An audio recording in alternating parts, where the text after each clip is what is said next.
Live from SABC Studios in Auckland Park, Johannesburg. Welcome to this week's first edition of the Watchdog. My name is Vuyo Mvoko. Thank you for tuning in. On the show tonight, we find out what happened to the ANC-DA Grand Coalition talks in Nelson Mandela Bay. DA Federal Chairperson Helen Zille is my guest. With a month to go before the much-anticipated policy conference, we speak to the ANC's head of economic transformation about the governing party's policy proposals on the economy. And in news just in, Atul and Rajesh Gupta have allegedly been arrested in Dubai. Our foreign editor, Sophie Mukwena, will bring us an update later on in the show. We'll also bring you an update on President Cyril Ramaphosa's farm money saga. All that and more in tonight's episode of The Watchdog, which starts right now.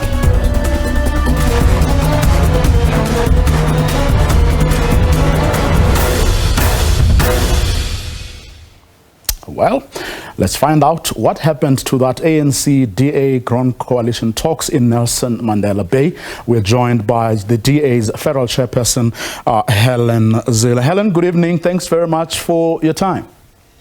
Good evening, Vuyo. It's good to be with you, and good evening to your listeners. So what happened? We thought, everyone was looking forward to stability in that metro. More than 1 million of our people reside there. They've been subjected to a great deal of chaos and confusion. Budgets can't be approved because coalitions keep changing every now and again. So what happened? What happened to the conversations you were having with the ANC? So firstly, no coalition has changed since the election. There is exactly the same coalition in place as there was just after the election. So there's been no change in coalitions at all. And secondly, we've never been involved in negotiations with the ANC to form a grand coalition. What we have been involved in is negotiations with 9 of the smaller parties to try to put together a 10-party coalition in Nelson Mandela Bay. Mm-hmm. And that proved extremely difficult. And because of what we saw as a profound betrayal of the values and principles we just negotiated, the DA decided that it was no-go and that we would remain in opposition. So you're only having conversations with the small parties, not with the ANC? That's correct. Only with the smaller parties, not with the ANC. And then what happened to those conversations? What were the principles you say were being betrayed? Well, when the DA gets into coalition negotiations, we take them very seriously indeed. We start discussing values and principles. We then look at objectives that the coalition government would have. We look at term priorities that the coalition government would have. We look at structures, systems, and processes by which we will govern the coalition and govern the city. And then we look very closely at deadlock breaking mechanisms, conflict resolution mechanisms, and then we get on to deciding who will get what portfolio in government. Now, we were at that stage of the coalition talks when several of our coalition partners or potential coalition partners completely lost interest and just tried to drive the fact that a Mr. Nonwabo Ngoko should become the city manager. Now, we opposed that, and we brought evidence to show that he had been convicted of serious financial irregularity and had been barred from holding office for 10 years, and that bar had been upheld by the Constitutional Court. And we felt that it was just not possible for us to support a person like that as the city manager. And we thought that had been agreed to by all parties, but when some of the smaller parties went to the council, they promptly voted for him, and we saw that as the end of the road. It undermined the trust relationship, and it put a huge question mark over their integrity. But what kind of progress had you made before the Lonwabo matter? How much progress had you made? A lot of progress. We had agreed on everything that I mentioned in the list that I gave you, and we were pretty close. We just had 3 points of difference on allocating portfolios in government. And then that happened, and we decided that that was a big test of integrity, and we couldn't go forward on the basis that had been laid. So this is it. You're not going back to perhaps revisit some of those issues? If you don't have shared values and principles, it's very difficult to make a coalition work, very difficult, especially a 10-party coalition. We've never done that before in South Africa. No one has ever done that before in South Africa. And it takes a lot of mutual trust. It takes a strong trust relationship to do that. And it was very important for us to see that the trust relationship had been violated before we'd even signed the document. And in those kinds of circumstances, it's better to be a good opposition than to be in a shaky and unsustainable coalition government. Well, I mean, presumably you were doing this because you are as concerned as everyone is about the instability going on there.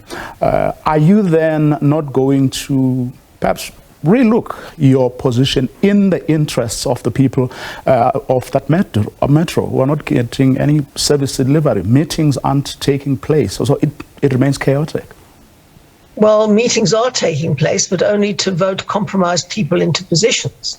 So there are lots of meetings taking place, but the point is that they are used for nefarious purposes. And we wanted to change all of that. That's why we went into trying to negotiate a 10-party coalition in the first place. And we knew that what the difficulties would be. But we were making good progress, and we were beginning to trust each other across the board. And then suddenly that happened. And then you realize that if people are prepared to do that, then you're not going to solve anything by getting into a government with people you can't trust. And then it's much better for the million people that you want to serve to be in opposition. I mean, the DA is the biggest party in Nelson Mandela Bay. We emerged from the election with 40% of the vote. But I do want to tell you that when voters vote for all these tiny little parties, they have to know what they're voting for. And all of these little parties, or most of them, not all of them, but most of them are deeply divided internally and are all fighting over the single position they've won. And they swap from the ANC to the DA, to the ANC to the DA, depending on whose advantage is served and where they can get what one or other faction wants the easiest. So, you know, these small parties aren't any solution. 90% of the time, they're very, very much part of the problem of instability. Which of the parties that are represented in the Bay would you say are closest to you both in thinking, but principles and everything? Well, interestingly enough, the people who voted for Lonwabo Ngoko, after we thought we'd made it very clear that it was a no-go and that he was too compromised and that we should not go down that road, was the Abantu Integrity Movement, and we thought we were very close to them. That's Kusta Jack, but he just did an about turn and voted. The UDM, the AIC, DOP, the DOP party, that's the shortening for Defenders of the People, and Good. They all did that about turn and fundamentally broke faith. It was interesting, the people who didn't, the PAC didn't, they stood firm. The Northern Alliance didn't. The Freedom Front Plus didn't, and the African Christian Democratic Party didn't. They stood firm on what we'd agreed. Well, I mean, Kusta Jack was on the program last week, and there's something he has written, which is all over social media, where he states his reasons that, you know, stability and service delivery there is more important to him than other things, because the people of the metro can't be subjected to the things they've been subjected to. So it's important that we get things running. And yes, the situation is not perfect, he says, but he feels that there needs to be movement. Well, I don't know in what context he said that, but to say you are serving the ends of service delivery by supporting the appointment of a highly compromised city manager who has been barred for 10 years from holding high office because of serious financial irregularities. is quite extraordinary. I mean, how that can advance stability, I don't know. Maybe you can enlighten me on his argument.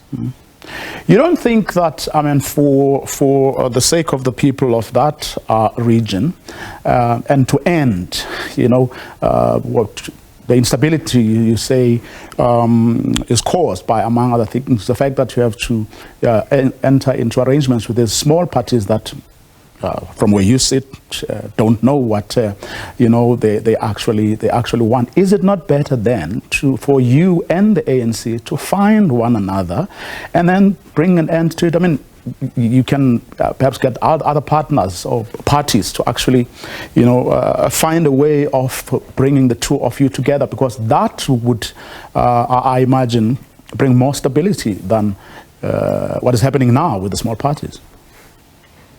You know, I've been in coalition governments for a long time. I managed a 7-party coalition in Cape Town before, as you know, from 2006. I am now in a position in the DA where I'm responsible for many coalition governments, majority coalitions, minority coalitions. The DA has 39 governments across 7 provinces of South Africa. So it's a lot of governments. And one thing I've learned for sure, if you cannot get a foundation in shared values and principles, and if you cannot trust your coalition partners to stand by those values and principles when they're under stress, then it is extraordinarily difficult, if not impossible, to make a coalition work. So in the end, it's better to be a strong and good and principled opposition than to be in an unworkable government. Of course, we would have loved to be in government. It would have been really good for Nelson Mandela Bay, as it has been for the municipalities in the Western Cape, for example. You saw the official report today that said only municipalities in the Western Cape are financially stable and sound, and the rest are all collapsing. Now, you know, Nelson Mandela Bay voters could have chosen that option, and 40% did, and I'm very, very grateful to them for doing so. But that wasn't enough. We need a 50% plus 1 to have a stable majority, and we will keep on trying until we get there. And then the voters of Nelson Mandela Bay are going to have to do some introspection and decide whether they want to take the road to Grahamstown or to take the road to Cape Town, because those are their 2 options. Oh. So you will never, under any circumstances, consider, you know, a coalition arrangement with the ANC? Well, certainly not in the circumstances in Nelson Mandela Bay. I mean, Andile Lungisa is on the comeback trail. The gentleman Lonwabo Ngoko, who was chosen as the city manager, is an Andile Lungisa man. And it was really shocking to me to see how members of tiny opposition parties who wanted to go into coalitions with us were so easily swayed and drawn into the circle of influence of Andile Lungisa. Now, we all know where he stands. We all know that he's on the radical economic transformation side of the ANC. We all know that he was sentenced for a very major assault on one of the DA councillors. And the ANC is so divided and so broken that you actually don't know who you're negotiating with, and so incapacitated. You know, what are you going to do if you get into coalition with them? They're falling apart. They're fighting with each other all the time. And when you get into coalition, you've got to be able to govern. That's the critical thing. And everywhere where we are in government, we try to govern. It's very hard, and having a coalition makes it even harder, but we can't go into a 10-party coalition, which has never, ever been tried before, with people that we can't trust. But, I mean, you know for a fact that many within the ANC didn't want Lonwabo Ngoko. They were dragged, kicking and screaming into that arrangement. So compromises were made. Well, you see, that is the issue. I mean, if you're dragged kicking and screaming to violate your principles, that's a problem. Because it shows that when you negotiate on the basis of values and principles, they can be violated at any turn when someone pulls you kicking and screaming. Even to compromise on corruption. I can't do that.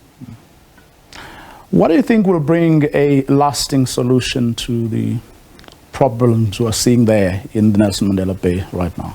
If you were... Well, Well, what will bring a lasting solution is if, and I'll be quite honest, I mean, of course I would say this, but it actually happens to be true, if the DA gets an overall majority there. Before I let you go, we just had news that the Guptas have been arrested. Yes, I heard that a couple of nights ago, that they were arrested last Friday in Dubai, and that a very prominent South African lawyer has apparently flown out to Dubai to represent them. And, this is the war in the ANC hotting up. I'm very pleased they have been arrested. I hope they will be held accountable for the large-scale criminal network that they ran in South Africa with members of the ANC. And that's another area. There's a violation of principle, one after the other. And how is one going to compromise and make common cause with that? Even if they asked us to be in a coalition, we couldn't be. Mm-hmm. So I'm really glad that people are now eventually being arrested. It's taken long enough. And I really do hope that people will be called accountable for what they did, and that there will be appropriate punishments if people are found guilty. Mm-hmm. And finally, your thoughts on the Cyril Ramaphosa farm money saga? Well, the president's got a lot of questions to answer. I mean, it's clear that there was a lot of money there. It's clear that it was hidden away in cash. It seems clear that there was an attempt to cover up that theft, and a very significant attempt. And that is a really, really serious issue. That can't just be wished away. And the question is, where did the money come from? Why was it in cash? Why was it hidden away in furniture? How much exactly was there? Was it declared to the receiver of revenue? Why wasn't it banked? If it was for the sale of game or wild animals, why didn't they do an electronic funds transfer, as usually happens in these major auctions? What is going on there? There is a lot more to this than meets the eye, and we need to know what it is. Okay, and that's where we're going to leave it. Thank you very much for your time this evening. That's the Democratic Alliance's federal chairperson, clarifying what has been happening in Nelson Mandela Bay. There's a new city manager who's going to be appointed, we understand, but of course the DA opposed the nomination of one Lonwabo Ngoko as the city manager. We'll keep tracking this story, of course, as it goes. Up next, within a month to go before their much anticipated policy conference, we speak to the ANC's head of economic transformation about the governing party's policy proposals on the economy.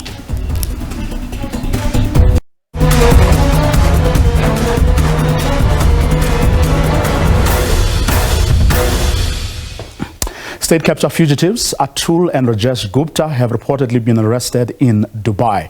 The Guptas were arrested 4 months after Interpol issued a red notice for them in connection with fraud and money laundering charges. They're implicated in hundreds of millions of rands in corrupt deals at Eskom and Transnet, among others. For more on this, we're now joined by our foreign editor, Sophie Mugwena. Sophie, good evening. What else do we know? Well, Vuyo, what we know is that now the Department of Justice has just issued a statement to confirm that indeed the alleged fugitives have been arrested, and they are currently in the United Arab Emirates. That's all what we know in Dubai. And we know that this is a process that is not going to be concluded quickly. It will take time, because you know that the UAE might be having its own laws in terms of how they process the extradition treaty. You know that, for example, when you look at the case of Bushiri in Malawi, we are still waiting, even though there are protocols between South Africa as a member of SADC and Malawi in terms of how they deal with the cross-border crimes. But the rules and the regulations and the laws of Malawi compel the authorities in Malawi to take Bushiri first through the legal processes in that country, and therefore then later they can hand him over. We don't know what will be the process in terms of the United Arab Emirates, but it will take time. But as we speak now, the officials from respective departments, I'm talking about the Department of Police, the Department of Justice, the lead department, and perhaps to an extent the Department of International Relations are currently discussing this issue with the officials in Dubai. And no word yet from the Department of International Relations. The Department of International Relations will not be able to speak. You know that it is not the responsibility of the Department of International Relations to ensure that this extradition is implemented. It is the Department of Justice. That is why the statement has been issued by the Department of Justice. It is the Minister of Justice, Minister Ronald Lamola, who will speak on this issue. And I have no doubt that tomorrow the minister is likely to have a media briefing. I mean, this is a huge, huge story. And you know that this story, it is of public interest. South Africans want to know. And I think South Africans have been waiting for this moment. And I think a person who must communicate this will be, of course, the Minister of Justice. Okay, let's leave it there for now. Sophie Mugwena, our foreign editor, tracking the developments in that story. You heard her mentioning a statement from the Ministry of Correctional Services. It reads, the Ministry of Justice and Correctional Services confirms that it has received information from law enforcement authorities in the United Arab Emirates, UAE, that fugitives of justice, namely Rajesh and Atul Gupta, have been arrested. Discussions between various law enforcement agencies in the UAE and South Africa on the way forward are ongoing. The South African government will continue to cooperate with the UAE, reads the statement. To this story now, within a month to go, before their much anticipated policy conference, we speak to the ANC's head of economic transformation about the governing party's policy proposals on the economy. Mamla Okubai joins us on the line. Good evening, Minister. Thanks very much for your time. Fine, let's proceed. Hi, Minister. Can you hear me? Yes, we all can hear you. Great. Yes, thank you very much for your time this evening. I've been reading up a lot of people not really convinced that the ANC is, offering solutions to the country's economic problems. I'm not so sure. Yeah. Good evening, Vuyo. Good evening to your listeners. I'm not so sure which areas are of concern. I think the first issue for me is that when you look at the policy document, there are quite a number of proposals, which are new, not old ones.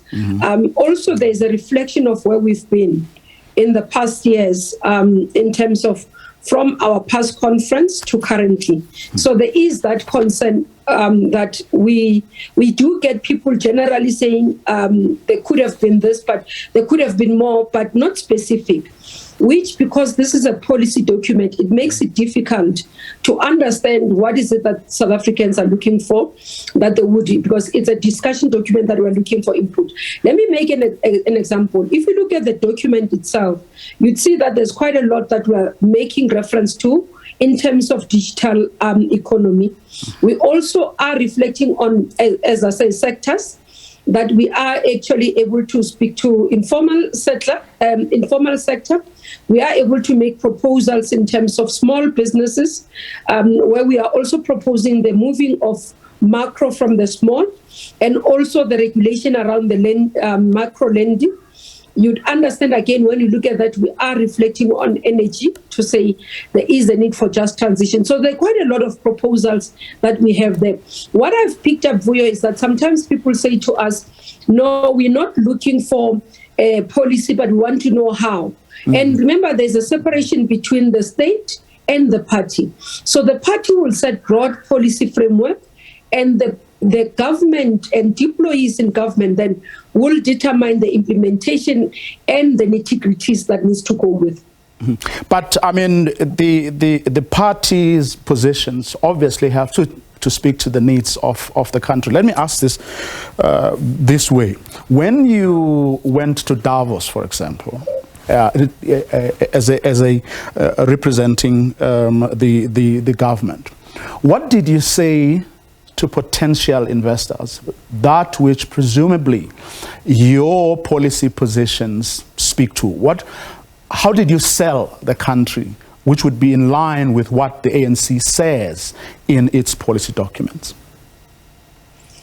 Look, our participation in Davos, obviously, it's as government, and I was wearing my hat as the head of the co-chairperson of the economic cluster in government.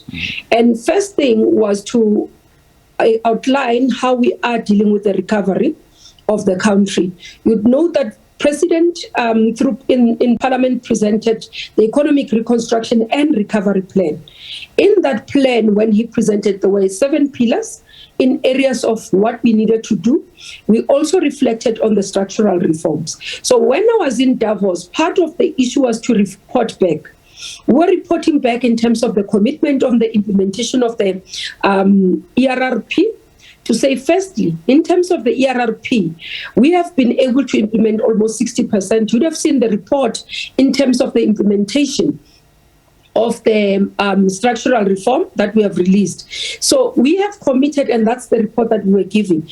And that's why you'd have seen the positive outlook or the positive report from the rating agencies in terms of the work that we have done. So the feedback to investors was about where we are in terms of implementing, what are the challenges in terms of recovery, and just honestly saying this is where we are. Most of them as well were actually applauding us as a country for being a resilient nation, having to deal at some point with a stigma that didn't even have to be our own stigma in terms of COVID, but we remained resilient. And the major topic around Davos was about resilience nations. And we're counted amongst the few countries that were resilient in terms of fighting COVID-19, being able to rise above and show, even where countries had to rely on us as a country in terms of analysis of variant and reporting and tracking the pandemic. Well, you yourself, did concede on the day these documents were released that without solving our energy crisis, we're not going to go anywhere. And in fact, none of the things that you're putting out there are going to be achieved. We did reflect, and the policy document does talk to the issue of energy. I have said since I've been appointed as the chair of the ETC to say that indeed, if we are to grow the economy, the major part we must resolve is the load shedding and the energy issue. And I am confident that in the coming few weeks or days, the Minister of Public Enterprises will announce together with Minister of Energy in terms of what could be done to intervene, because we have acknowledged both in terms of ANC and in government that there is a need for us to pay attention on what we are doing in terms of the energy. We do understand the cost of doing business in the country has gone up, because out of that people have to put together as operational cost, the energy issue becomes additional to it. We have been having conversation, and our approach is to work together as a team to find solutions that would be lasting. And what we are looking at, we're looking from the point of generation. Are we doing enough? What is it that we need to do? We're looking at the point of transmission. What is it that we are doing? Are there gaps that we need to close? And also the demand management side. So it's all that we have to look into and be able to give confidence into the country to say this is what needs to be done. So we are confident, Vuyo, that will be looked at. But from a policy point of view, what we are saying is that we shouldn't look at immediate issues. We are where we are because in terms of long-term planning, we should have forecasted that when the economy grows this faster, this amount, we should be needing. When the population grows in this manner, we will be needing energy and connection. You know, one of the things which is a bit sad about electricity issues that we're one of the few countries that have literally connected more than 90% of households to the grid. And we are not able to see that achievement because instead of enjoying the electricity, households are saying we are being load shed. So we're hoping that we can be able to turn around that corner and for South Africans to enjoy the energy that we are providing. Well, I mean, your own comrades are saying you are tiptoeing around the real issues. Real issue, or help some of them at the weekend saying tiptoeing around the question of the CEO of Eskom.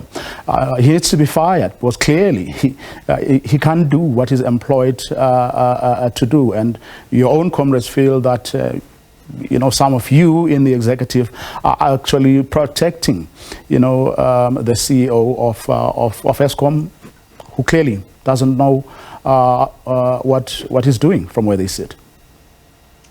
From an ANC subcommittee point of view, Vuyo, is that we have a deployee, which is Minister Godani.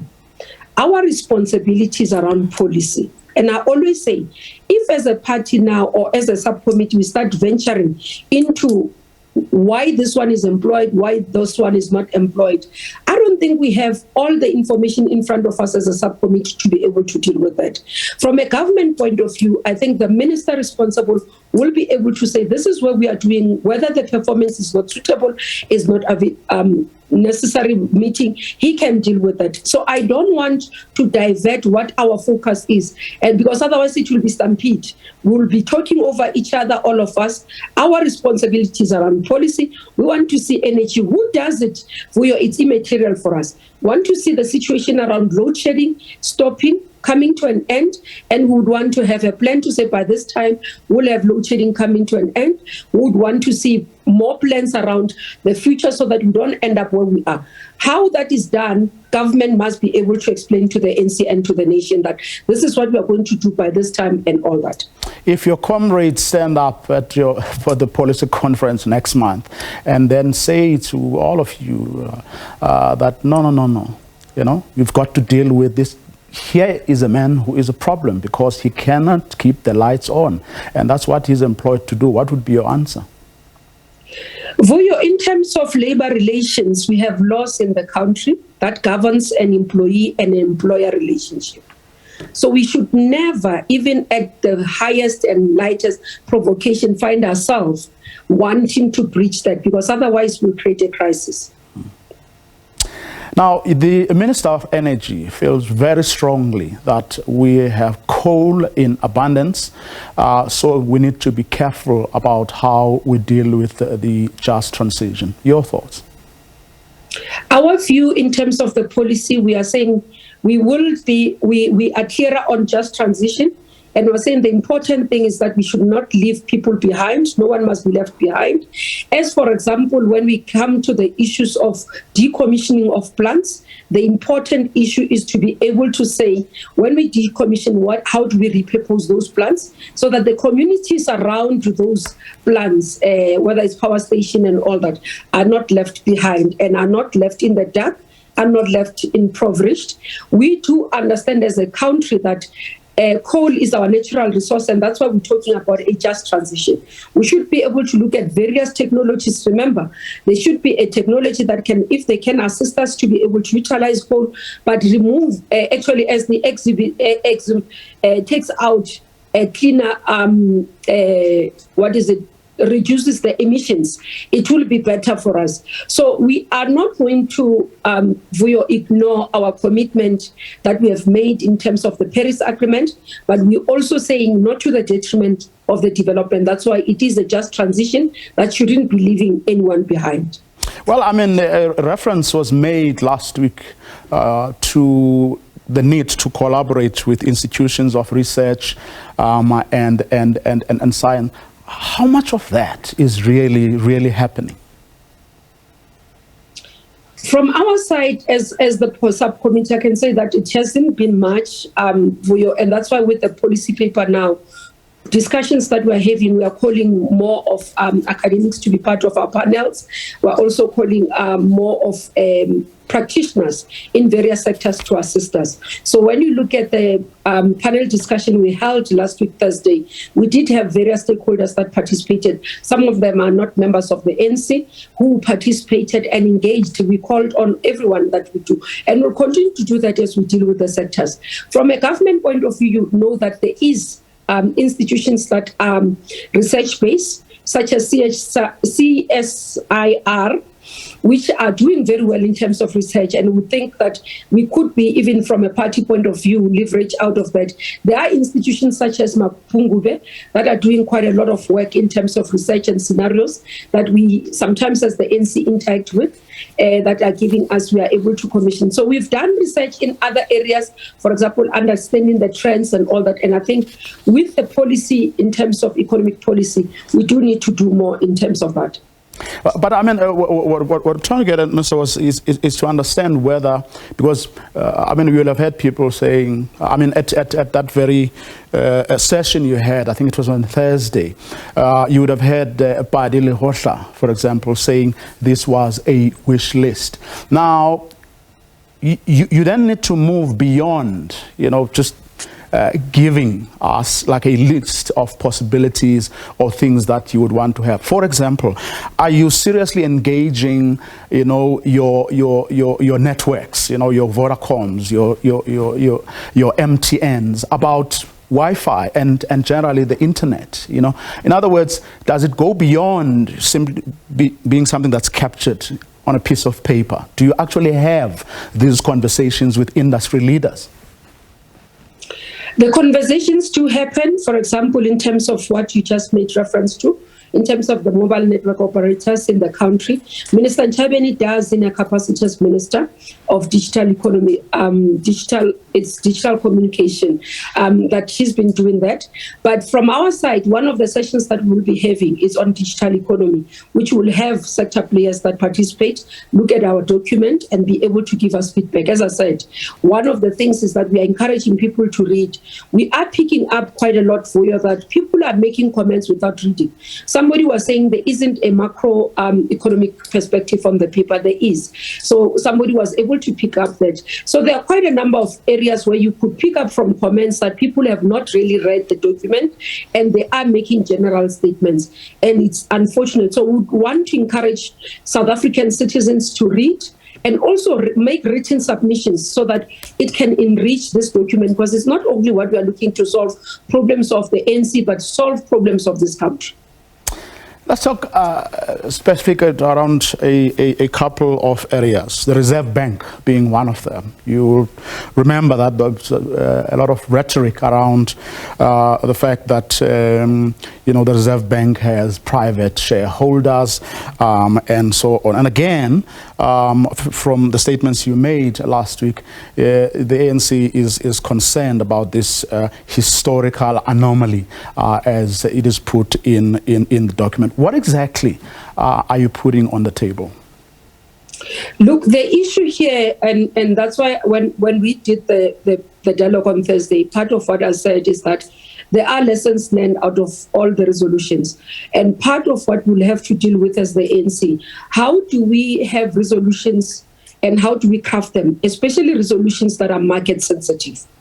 What we learned out of this process when the debate was happening on nationalization of the Reserve Bank, those who are private holders of the shares started increasing the demand in terms of how much they would need in terms of being paid out of the Reserve Bank, to the detriment of the country. If we took that decision to proceed, it would have been huge amounts of money that are paid out of state coffers, which is not sustainable. So part of what we are taking to the conference is lessons learned to say, how do we craft resolutions in a manner that they do not affect the value of what we are doing and people literally increasing that price. And as you know, in private sector, they will say, this is a market sensitive decision, therefore it doesn't come out in public until it's the time of announcement and for action. So it's a lesson that we are learning out of the Reserve Bank. So there is concern around the ownership in terms of that, but there are discussions. It's one of the areas that we expect that it will come back as a discussion, hot discussion, where others are still even arguing. does the ownership change the mandate of the Reserve Bank? Will it be able to change the position? I mean, one of the comrades who was presenting at the Youth League political school made the same comment to say, can we do an analysis and see if we are to change the Reserve Bank and get it to be in the as a nationalized and a state asset, will the mandate change? Will the Reserve Bank board not increase the repo rates, for example? What is it that we want to do? But my concern as well, Vuyo, is that sometimes the discussions around nationalization of the Reserve Bank, the undertones or the underlying factor is that people are talking about the ability for us to be able to print money where we have difficulties, which I think is very reckless. We shouldn't be able to talk about that. We shouldn't go that route. There are nations that we've seen where they've gone for the route of printing money as an option of closing the difficulties in terms of finances of the country. And we've seen the poverty and the difficulties that they faced, the inflation that they faced later, which had dire consequences and almost sent the country into disarray. But does it matter how things are put? Is the real issue not the intention? In other words, what it is that you seek to do? I think the issue about intention is correct, Vuyo. What we should have a conversation about, that's what I'm saying, what we will have a conversation is that we talked about, remember the mandate is that go nationalize the Reserve Bank. So we have a report as we are reflecting in terms of the policy paper to say, out of this resolution, this is the feedback we have, this is the lesson that we learned. Now, are we able to have a discussion properly that is not around just nationalization, but what we want to achieve? What is it that we want to achieve? Is it about dealing with the employment in the country, that we think that there is a role for the Reserve Bank to assist the country? Is it about ensuring that the financial sector is transformed, that is able to assist in terms of intervention? For example, when we wanted to release credit to SMMEs that we couldn't see. Is there intervention that I think that's where the conversation must be, not around the ownership. That's my view, and will be the conversations that we have towards policy conference with. And about the banking industry broadly, what are your issues there? Our issues with the banking industry is that, as we say, the financial sector not really transformed, not having making credit accessible, especially to small players and to consumers.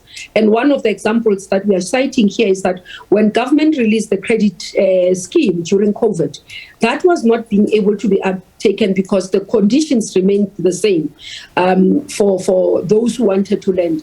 Now, our issue is that the banking sector, which we believe that in South Africa, we have a sector that is too risk-averse, not really willing to come to the party, and that's what we are calling for, that they've got to look at models in terms of other countries to support the growth of the economy and job creation, because all of us are not sustainable, will not be sustainable, the democracy will not be sustainable if the unemployment rate continues to go up. Cadre deployments, you've received a lot of flack over the years, and you'd have seen what came out of the state capture inquiry as well. Are you looking to change your position on cadre deployment? I think the comrades who are responsible for the governance will talk to that, but let me just say, cadre deployment policy is not a problem for you. Cadre deployment policy talks about deploying the right skills at the right place, making sure that we have cadres who are conscious to understand that we have a country that needs development, that has to grow, that all you do is in the best interest of that country. That's what the cadre deployment policy is about. Now, if people have gone to do wrong things, and instead of deploying the right people with the necessary skills, with the critical technical capacity to be able to fulfill the mandate, that's what we must deal with. It's not the policy that is the problem. It would have been at implementation, especially where you would have found people who do wrong. Let me take an example. In the areas where we are, where we'll look into the right people, I would not be able to say I can have people who sit in the portfolio where our development need in terms of the human settlement is about providing dignity to the people, and the basis of us is the Freedom Charter, and you find somebody that can't even understand what planning is, and you go and put that person, or a person who's not qualified, you go and put them as CEOs. You know that part of what we have done in human settlement, for example, you look at the CEOs that we're appointing, the board chairpersons that we're appointing, board members that we're appointing, very capable and qualified individuals. But we also know that in a number of instances, local government being that space, there are a lot of under or unqualified people. Yet the document talks about introducing a more objective, fact-based performance management system for all ANC public representatives. When, as a matter of fact, people ascend at local government level, for example, on the basis of who they are, the numbers that they bring, the number of support. You have, people who have to oversee large budgets but aren't equipped, to actually interrogate those budgets. Yeah, I think in terms of capacity, and I think the document is too broad. Understand that we focus on the economy.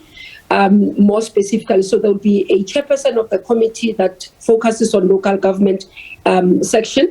But just to indicate, in terms of capacity to be able to deliver on services, you'd note that the ANC in the last election, 2021, there were interviews of cadres, especially mayors, so that we can be able to say these are the minimum requirements in terms of those who are deployed in order for us to be able to meet. What I sometimes find a bit unfair, Vuyo, is that where people have failed, it's as if it happens only in ANC. When I started working, I've worked in various sectors. So I've worked in the NGO sector, I've worked in private sector. When you recruit a person, you come and sit, you look at the CV, you say, this is the CV that I've got. It says this person has the following qualification, has done this following, and you do verification of the qualification. Saga will give you that, yes, this qualification is correct. You bring the person into an environment to work. When that person doesn't perform, you can't blame the system of recruitment. Because you would have had a recruitment that would have produced this individual to say, these are the requirements, these are the basis of recruitment. Now, sometimes you do find, for example, as you are saying, you'd have this individual who is qualified, who's been vetted, who comes in to do the work, and then they tend to do something, others end up in corruption. That's where the problem is. It happens both either way, whether private sector and public. With the public representatives, especially the ward councillors, just to explain what we do in the ANC, because we understand that these are people who are representatives of the constituencies. So what we have done is that to look at these individuals to say, is the individual that is able to do work in the community, is it an individual that is more understood? Can communities vouch for this person to say this is a person that has the interest of communities at heart? And that's why the ANC in the last conference, in the last elections, we took all our candidates to go to public communities, to ask the communities to tell us what caliber of a person is this one. There were interviews of these individuals who come. So not every system, everywhere, even in recruitment, Vuyo, will never have a perfect system. Neither can the ANC, which exists within the broader society, can it have a perfect system that it recruits its people. What is important now is for us to be able to monitor and evaluate our cadres who are deployed to see that they deliver upon the mandate. That is what is critical right now. My next story is an update on the whole situation involving the president. And as you would have seen or heard commentators saying, we're going to see a lot of these spats now as your organization goes towards that elective conference. How confident are you that these proposals that are captured in these documents are going to receive the attention that they deserve, and your internal wranglings aren't going to be the focus of both your policy conference and your elective conference in December? Look, Vuyo, we've been, as an organization over years, we've learned how to do this in terms of discussions. I do believe that we would not have a defocus on the policy discussions. We continue to have them. We are proactively having panel discussions with stakeholders, which are inputting and enriching the documents. We have encouraged provinces to hold these workshops. I know from Wednesday, the first province will be having this. Other provinces also are scheduling meetings. We've encouraged regions as well. Others are concluding their conferences and they will be able to focus on this. We have also encouraged individuals, including within the organization, to make written submissions so that we can enrich the document. What I can say is that over time, we've learned that it is important that we focus on the rebuilding of the organization and also renewal of the organization. There will be, yes, indeed, issues around contestation, but I do believe that we're not going to see the distraction in terms of focus on what we want to achieve as an organization. Okay, and that's where we're going to leave it. Thank you so much for your time this evening. Mamloko Kubai is, of course, the chairperson of the Economic Transformation Committee of the African National Congress. Speaking of the African National Congress, they've just released a statement saying ANC NWC statement on President Cyril Ramaphosa criminal charges. The National Working Committee of the ANC met today, 6 June 2022, to conduct the current work of the organization and carry out decisions and instructions of the National Executive Committee. The NWC received a briefing from the national officials regarding media reports on charges laid by Arthur Fraser against President Cyril Ramaphosa. The NWC welcomed and commended the decision by the President to voluntarily present himself to the ANC Integrity Commission in line with ANC policy. The national officials undertook to process the matter expeditiously and to report to the next NWC. The NWC will deliberate on the matter further once it has received a report from the national officials.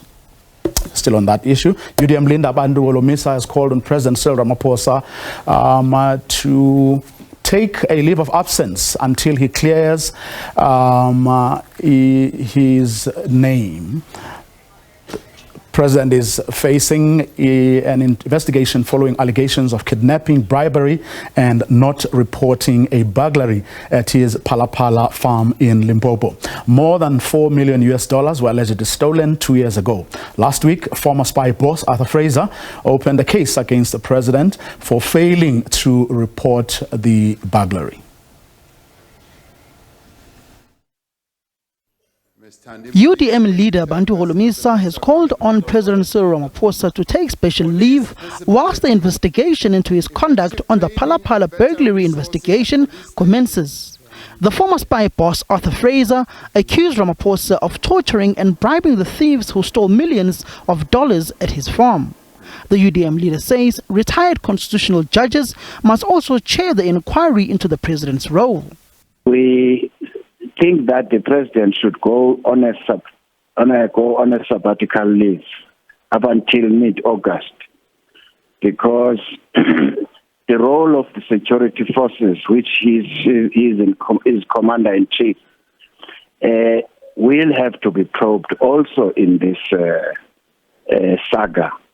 So for that reason, therefore, the best is for him to go home and wait and let this inquiry start now. Remember that President Ramaphosa, he has been in the vanguard to clean the administration and fight corruption and so on. Therefore, once there are fingers now or information to say he brought monies from outside, or rather he got monies, US dollars in his farm, and then the people who stole this money in his farm were subjected to torture, and others were held by the police to skip the country to Namibia. Then that matter now is serious. We can't gamble. President Ramaphosa, who is also the president of the ruling party, says this is dirty politics meant to tarnish his image ahead of the party's December elective conference. On Sunday, closing the Limpopo ANC conference, Ramaphosa said he would not be deterred by any allegations and will face any inquiry. I want to reaffirm that I was not involved in any criminal conduct, and once again I pledge my full cooperation with any form of investigation. Now, due to the investigation, I will not really be able to engage deeply or further on this matter, as we should allow the due process to take place. The ANC president also says the actual amount is far less than what is mentioned, and it was proceeds from the sale of game. Samkele Masego, SABC News, Johannesburg. And that's our show for tonight. Join us again tomorrow night, same time. Good night.